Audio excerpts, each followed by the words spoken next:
we clap my mind. But what's up, guys? Jason here, and today we're watching another video. And I'm watching another video. This is a YouTuber we haven't watched on this channel yet. Sure, this channel only has like 7 long form videos, so mostly Saint Dawn and just rants and gaming. But today we are watching the Antichrist. I don't know how to pronounce that word. I'm stupid. But this video title is called Idiot YouTuber Went to North Sentinel Island, He Got Caught. And if you guys don't know what North Sentinel Island is, you'll probably explain it in the video. But North Sentinel Island is basically an island. And there's like not a cult, what is it called? A tribe from 60,000 years ago who just keep living there, incest. And people try and go there to like communicate with them, and they just fucking start gunning them down with bows and throwing harpoons, and like almost every person who's gone there has died. And yeah, people are starting to make videos about trying to get to North Sentinel Island. If I get to 100 subs by the end of the year, we're doing that. Yeah, screw it. Actually, no, I'm not. Fuck no. But yeah, it's basically an island with a tribe on it from 60,000 years ago, and they don't like they don't speak our language. They speak like, I don't know. So it's just strange. But yeah, idiot YouTuber went to North Sentinel Island. He got caught. Death. North Sentinel Island is often considered the most dangerous place in the world. It's home to one of the most deadly uncontacted tribes on Earth, who have unalived several outsiders who dared to step foot on their island. Man killed on remote island. No, Indian island. Try to declare Jesus. Oh, this guy goes, wait, let me find a book. I can't find him. Pretend this is a book. He's like, the Holy Bible. The Holy Bible. No, they shoot like a gun, like a bow and arrow. An arrow just goes right through the Bible. God protected me. Thank you, God. But God, guys, please resort to Christianity. Like, I believe in God, but I'm not like a freaky Christian about that shit, like some people. But trying to burying them in shallow graves right on the beach for the world to see. Going there is almost certainly a death wish, but in the modern age, creators are willing to risk it all for clout. Is that Jack Doherty? Oh, I think isn't he in jail for like years now? Who just recently attempted a trip to the deadly island. And although he somehow managed to come back unscathed, it's possible that he might have triggered a mini genocide on the island itself. Hi, I'm the Internet Anarchist. I make weekly YouTube documentaries, and today we'll be looking into the latest idiot who has attempted to visit North Sentinel Island for clout, the despicable acts he committed for content while he was there, and how he might even spend the next 5 years of his life in prison because of those acts. But you know what won't land you in prison? Subscribing to the channel. So hit that subscribe button and let's get on with the video. To fully understand... And you guys also hit that subscribe button and hit the bell. Yesterday I didn't post a long form video because I made a really good short. I'm happy that it's gotten a few thousand views because I worked hard on it. I had to play an entire game, clip a bunch of shit from it, work hard in editing it, finding the right clip. It was just, not gonna spoil it, but yeah. And just how dumb and insensitive this entire trip was, it's worth knowing who this... Oh, this guy looks like he's about to this guy's the type of guy who's just like, I saw my great-great-grandfather, and I saw... Well, I don't know what I was going to do there. I don't know what I was going with that. No idea. Let's just keep going. And why he was so desperate to reach this uncontacted island. Mikhailo Viktorovich Polyakov is a 20... What? Mikhailo Polyakov... Wait, what? To reach this uncontacted island. Mikhailo Viktorovich Polyakov...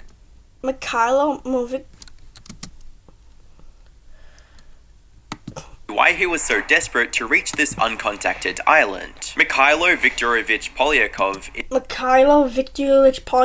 a 24-year-old YouTuber from North Coldwater, Arizona. He runs he's from Arizona. Why do you have such an exotic name? I don't get exotic names. Cause in English, Jason, basic ass name. You see, yeah, I'm Mechanicus. Like, a YouTube channel named Neo-Orientalist, which he created fairly recently in September of 2024. Almost a year later, and it's still fairly unknown, with only 4.6k subs, and only one major piece of content, a 6-part vlog series documenting the 3 weeks Mikhailo spent in one of the most dangerous places in the world, Taliban-controlled Afghanistan, along with several shorts highlighting the various moments from the same trip. Now, to his credit, he did put effort into properly exploring Afghanistan's culture from an objective lens, regardless of his personal opinions on it, even documenting important historical locations across the country and day-to-day life of the locals. It seemed like he was genuinely interested in showing his viewers a part of the world that doesn't get much that's coverage, what a good YouTuber even does. if it meant putting his life in danger. Fortunately for him, viewers noticed, with one thankful viewer writing, "I'm glad these videos actually show the real Afghanistan, unlike other videos where in 40 minutes half is showing them walking to a hotel and inside the hotel, and the other half is eating in a restaurant and buying clothing." However, despite all of this, there were some questionable moments within the content he posted, especially his shorts, where his thrill-seeking side would take over. Take, for example, him posing with one of the Afghan... Thank God that's blurred, mostly, because I don't think YouTube would just like some guy just holding on a full-on, like, looks like a fucking submachine gun. And militia's machine guns, shooting with the militia, and recording a road rage incident that turned violent. But regardless, his vlogs still did moderately well, generating around... Yo! But I wish my videos... Ooh, wait. What's interesting here? But I wish my videos... Like, do you understand how grateful I'd be if I posted this video and it got 33,000 views?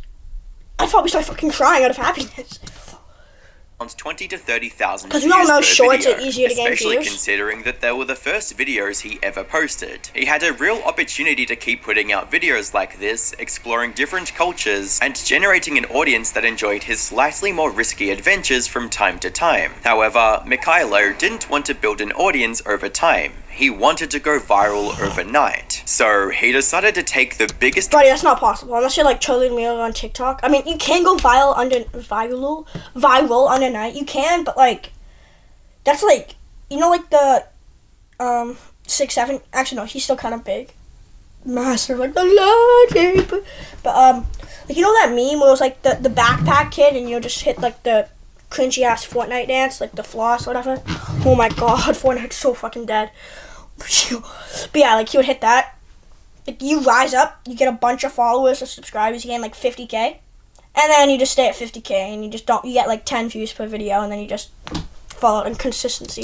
That's what happens to every YouTuber. Risk he could think of but to reach most this YouTubers, goal, they at least and slowly ended up grind choosing up, North and then Sentinel they slowly Island as his next out. destination, blatantly disregarding the law, the obvious it's threat illegal to go to to North Sentinel life, Island, and isn't the it? threat to the people on that island, all in search of internet clout. For those who don't know, North Sentinel Island is approximately the size of Manhattan, New York, and is located about 750 miles off the coast of India. As a result, it's completely cut off from civilization. In fact, the only civilization that's even remotely close to it... Alright guys, I have a plan. I'm gonna go to the US military, tell them to like handle this, because I don't want Canada being in any bad ground with North Sentinel Island. Hey guys, can we just drop like 5 jets and fucking bomb that island? Like, that's what I'm thinking. We've tried to get them off the island. They're dangerous. I'm not saying this, like, I'm not actually, like, this is a joke by the way, but why don't we just send 10 fighter jets over the island, drop a bunch of nukes on the fucking island, and then everybody dies. The end. It is Port Blair, the capital of the Andaman and Nicobar Islands in the Bay of Bengal. Huh? I'm not even gonna try and... Let me just hear that again. Close to it is Port Blair, the capital of the Andaman and Nicobar Islands in the Bay of Bengal. However, despite its isolation, there is a group of people that have been surviving on the island for centuries, without ever stepping foot on the mainland. Oh, that's just a lucky. tribe known as the Sentinelese, rumored to be the direct descendants of the first humans to migrate out of Africa. The estimated 200 Sentinelese on the island have adopted a primitive lifestyle, hunting for animals and fish with spears, bow and arrows, while wearing little to no clothing. leading many people to believe that they might be humanity's last remaining link to the Stone Age. However, their unique and detached existence has also made them a prime target over the years, from explorers, adventurers, and even governments trying to bring them back to civilization. The earliest incident of outsiders making contact with the Sentinelese occurred sometime in the 1880s, when the British Navy led a survey mission to North Sentinel Island that quickly turned ugly. In their attempt to civilize the Sentinelese, the Navy ended up kidnapping 6 members of the tribe, an elderly couple and their 4 children, and took them to Port Blair, where tragedy awaited them. You see, because the Sentinelese have been living isolated from the rest of the world for thousands of years, they haven't developed immunity to any of... yeah. Like, they probably weren't affected by COVID. They probably never even knew COVID existed. They probably come down, they step on like a piece of sand that somebody peed on, their foot just blows up. It's like, they're not built. Well, they survived for 60,000 years. They're doing something right there, but they're not built for, like, the modern day. Like, so, like, can't you just, like, wait a minute. How come, like, a fucking hurricane or just a tidal wave doesn't just go through there and wipe half their population out? And does that mean they're just doing an incest to just make people and keep it coming? Because, like, there's only a little bit of people there. Like, eventually, you're gonna be smashing your sister.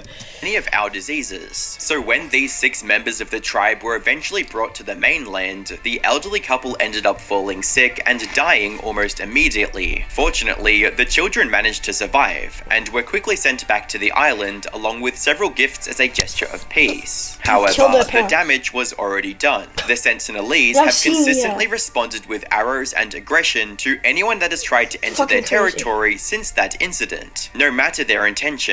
Like in 2004, when a Sentinelese man on the beach tried to shoot an Indian Coast Guard helicopter with a bow and arrow, even though it only came to check on the tribe's welfare after a tsunami had ravaged the surrounding area. Or in 2006, when a couple of fishermen accidentally drifted into the waters near North Sentinel Island while poaching a fish, and the Sentinelese ended up unaliving them and burying their bodies on the beach. Wow. That is insane. Like, imagine, you and your best buddy, you're just, like, on a raft, you get, like, hit by, like, a few current, like, a bad water, you, like, wake up, it's dark out, you know, it's the morning, it's, like, early in the morning, you're like, where the fuck am I? You get morning sickness. You hear, you see the air in your, like, your boat coming out, you start sinking, like, what the fuck? You look over, arrow, right through your buddy's eye, ow, fuck! You're sitting there.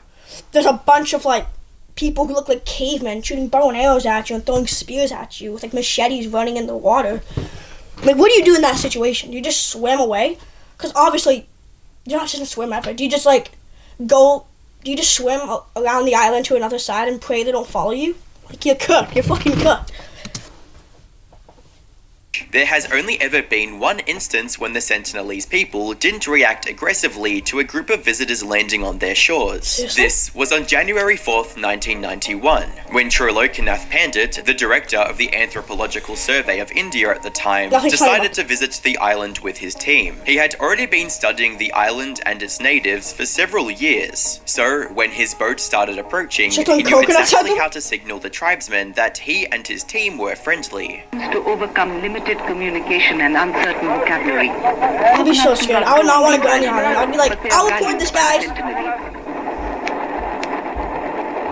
In the end, they managed to befriend the tribesmen by copying their mannerisms and using their unique language to communicate with them.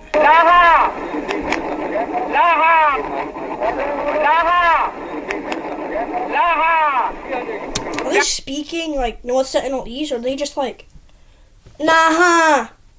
Or they're just like saying gibberish, hoping it means something. Like, what if he's just saying, fuck you, fuck you, fuck you? And they're just like, okay, 200 pump. Gaga! Gaga, Lady Gaga.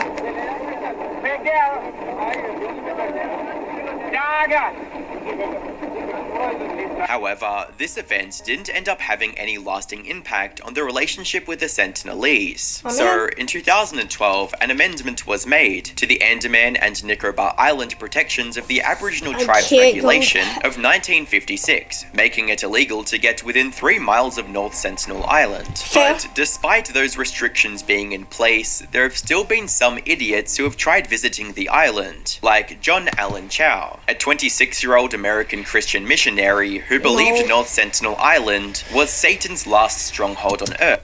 Like, it's okay to be Christian. I'm not Catholic, or Christian, but like I don't say I'm like not untitled, but united or something like that. Like, I believe in God. I believe in the devil. I believe in like all these Greek gods that used to exist and shit. But I don't believe like Satan's last stronghold is a bunch of people from thousands of years ago who just live on an island, and you go up there like, let the power of Christ compel you. And I'm not one of those people who, like, since they believe in God, they're like, you swear, God, please forgive me. I didn't mean to swear. Like, that's just bullshit. Like, I think you've noticed I can swear. Satan's last stronghold is fucking insane. Earth. So, he made it his mission to bring people of North Sentinel Island towards Christianity, but as you might imagine, all of his attempts ended in complete disaster. He was forced to retreat twice, and even had to... Then a boy shook an arrow at him. The arrow stuck in the waterproof Bible. That's what I was saying. Or, like, he was holding it and then it went through, but... Yeah, like I said, he probably thought, like, that was God giving him a sign that, like, to fucking leave. I give you a chance, little bro. If you die, you die. But, like... this is what it's gonna sound like. You're gonna be going after them. This is what the North Sentinel is gonna hear. Guabala, guabu, gabu, glabu. Like, they won't understand you. They don't speak English. They don't even speak like any language. I don't think. Actually, they do obviously, but they don't speak English. They're just like, as you're going, they're gonna be like, yo, get the fuck back, bro. Like.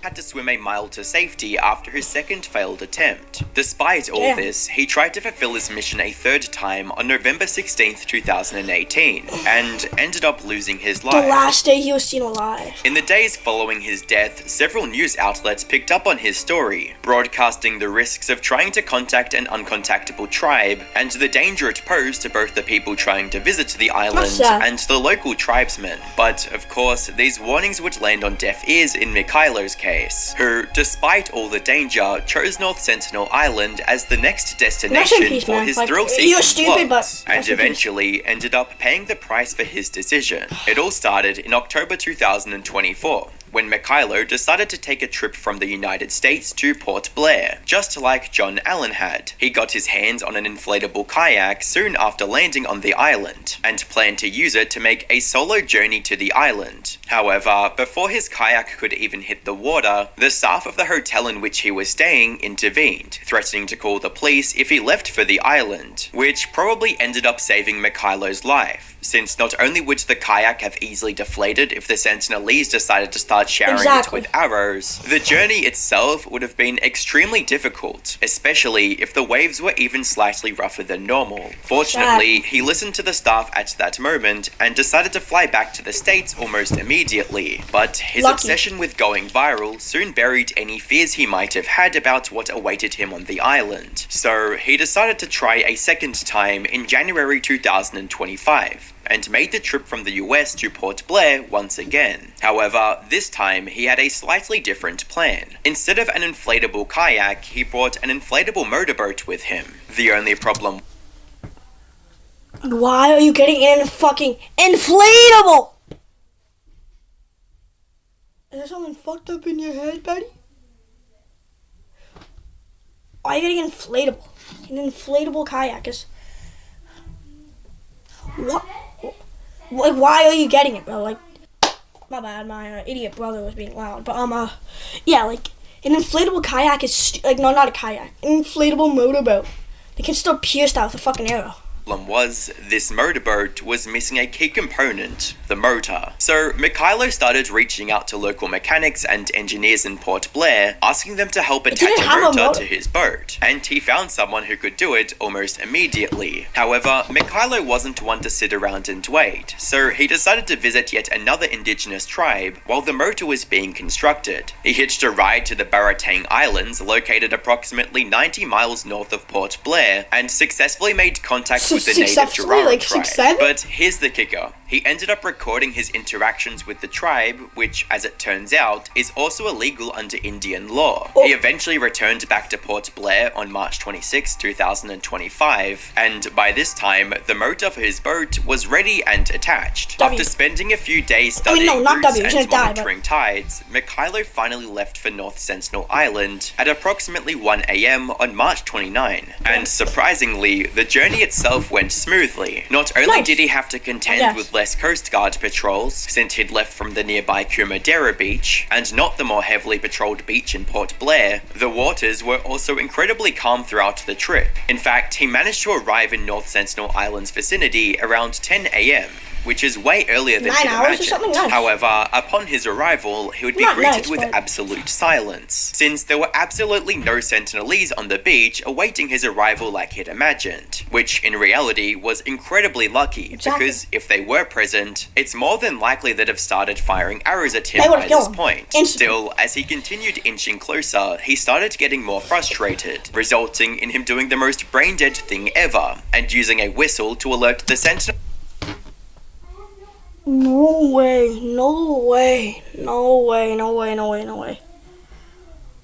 No way, this guy started blowing in a whistle for an hour straight, telling them to wake up. Guys, wake up, I want you to kill me. This guy's actually, he's like the most brain dead thing ever. Yeah, this guy's fucking brain dead.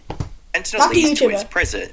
He whistled for over an hour, but luckily received no response from the Sentinelese, all while slowly approaching the beach. And when he finally arrived, he found the beach and the nearby forest just as deserted as it looked from his boat. So he spent the next hour recording the deserted beach and collecting sand samples to take back with him, before engaging in his most despicable act yet, leaving a half-empty can of Diet Coke and a coconut on the beach as an offering to the tribe, knowing full well that the drink they gotta try Coke once he'd already drank from probably contains pathogens that could possibly wipe out the entire.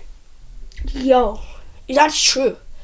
They aren't the metal and like just the lick, like the fizz and shit, and just from his lips, like half drinking. What? I was just giving them trash. But one of them takes a sip, dead. Just take sips, dead.